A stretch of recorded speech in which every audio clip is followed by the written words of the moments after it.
this race remains extremely close. In the news center this afternoon, NewsNation political contributor Denise Gitsham and political journalist Nii-Kordalei Kordey. Ladies, welcome to the show. It's great to have you. And of course, Nii-Kordalei, great to see you as well. I will start with you. How does Troy Jackson compare to Plattner? We know the state knows him. He's been in politics for over 2 decades. Can he capture the enthusiasm behind that campaign with all the baggage that, Plattner brought? Well, I mean, that certainly is the big question. We know that he's running against Susan Collins, who's been in the game for over 30 years. That means over 30 years of name recognition. And she has a structural edge that spending alone doesn't erase. But Jackson has authenticity.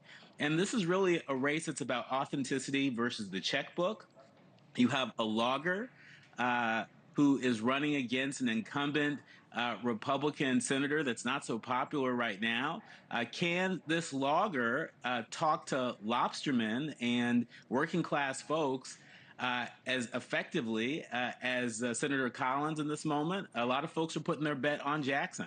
And let me just also say this, the compressed timeline, that's probably one of his biggest risks. He has a very short window to introduce himself to people statewide in Maine. And so if he's able to overcome that with authenticity, he actually could win this thing. Denise, Nii-Kordalei makes a lot of good points, especially when we talk about the war chest. He's raised at about $1 million. Collins is sitting on about $11 million. You've worked on campaigns, Denise. Can he overcome that gap? Yeah, it's a difficult one, only because, listen, money isn't everything in politics. I can tell you that from my 27 years working in politics, but I can also tell you that it indicates how much you raise, indicates how excited people are about you. And just to give you a of apples to apples, Talarico in Texas raised $6.2 million in the same time frame Troy Jackson's been in the race. So if you just look at the excitement, it's very different. Also, I will say, I went to college in Maine. I was actually mentored by the guy who raised Susan Collins up as a candidate, and Angus King and many of the other sort of Maine luminaries in the Republican Party. Susan Collins always polls behind and outperforms the polls by 7 to 8% on election day. Even in 2020, when Republicans got wiped, she won by nearly 10%.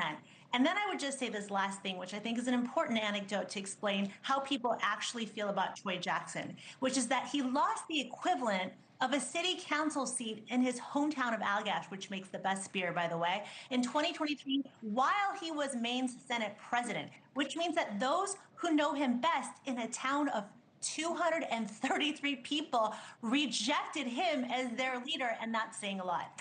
Yeah, I was just reading some reports that there were some angry outbursts during that race. Nii-Kordalei, I want to play you this ad by an outside group linking Collins to the Supreme Court decision overturning Roe v. Wade. Let's take a look. Susan Collins broke her promise to protect Roe v. Wade. When Donald Trump called, she cast the deciding vote for his Supreme Court justices who overturned Roe v. Wade. And she voted to put more than 100 Trump judges on the bench. States are banning abortion without exceptions, and women are dying. But Susan Collins says, I do not regret that vote. Tell Susan Collins to stop breaking her word. Nii-Kordalei, here's the thing. Troy Jackson previously held more conservative views on issues like abortion and same-sex marriage. Does that make it harder for him to make the case against Collins? Well, I think the challenge that Senator Collins has is that she's joined at the hip with Donald Trump, who is not very popular right now. In so many ways, part of the reason why so many eyes are on Maine in this race is because Senator Collins has decided to side with Donald Trump more often than not. And so this is also a referendum on Trump as much as this is a referendum on Susan Collins' leadership. And so, there may not be as much contrast between Troy Jackson and Senator Collins on that particular issue, certainly compared to Graham Plattner.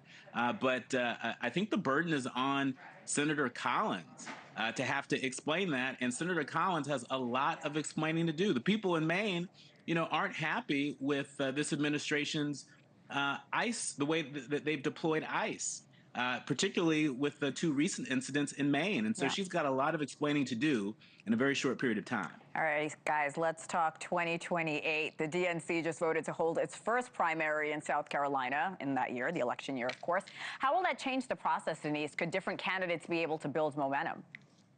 Oh, listen, South Carolina is a blessing, not only for the Democratic Party, which I think needs to save itself by electing more moderate, thoughtful Democratic candidates. And that's exactly what they do. Listen, South Carolina doesn't matter what side of the aisle you're on. You walk into South Carolina, you walk into Charleston, you just feel church people. Yeah. I feel my people, like Christians who love God and love their neighbors, regardless of whatever side they're on. They may disagree about their politics, but they love Jesus. And that makes them more conservative, even if they are Democrats. And that's why South Carolina has always historically been the backstop for people like Joe Biden, who are so centrist compared to people like Bernie Sanders. And if you ask Jim Clyburn, he had a lot to say about that. He was interviewed a bunch about the Bernie bros and the Bernie effect and socialism. And he's the one that said, and I quote him, "I don't know any black political person who's comfortable with socialism." Now, I don't know if he's out of step. I have a lot of respect for Senator or Congressman Clyburn, but I know that he has his finger on the pulse of his state better than anyone in that state. Nii-Kordalei, we have been hearing a lot about the hand-wringing in the Democratic Party over the rise of Democratic Socialist candidates like Denise just alluded to. Rahm Emanuel, he is a potential 2028 candidate. He's been speaking up a lot recently. He wrote this in the Wall Street Journal that the Bernie bros could spoil the midterms. He says they put Democrats in a swing district at a disadvantage. By the way, as of this weekend, we're 100 days away from the midterms. Nii-Kordalei, do you agree here? You know, look, this is the thing. The Democratic Party believes in a robust contest of ideas, and that's what we're going to see. I think what looks like the decision from the Democratic Party to move forward with a 2028 map that starts in South Carolina, where the backbone of the Democratic Party, black voters, have a say at the beginning of this process. It looks like Nevada may be next in line. And so we're saying we're going to see black and brown folks, we're going to see organized labor have an outsized influence in the early days of this 2028 presidential cycle. But, you know, that also means that young people who are a part of the party, who have cast a different vision, they're also going to have a say. And folks are going to go through a process, and a nominee is going to emerge that a critical mass of Democrats can get behind. And so, you know, I think people make a little too much about democratic socialism and, you know, and what that really means. I just want to remind your viewers that every time they get an unemployment check, every time they get a Social Security check, every single time they go to the post office, that's democratic socialism at work. And so don't let the boogeyman get you. I'm going to end it there. Denise, I know you want to say something. I'm running out of time. Denise Gitsham, Nii-Kordalei Kordey. Always good to see you both. Thank you so much, guys. Have a great weekend. You too. Plus, a new outbreak of that parasitic infection leading to a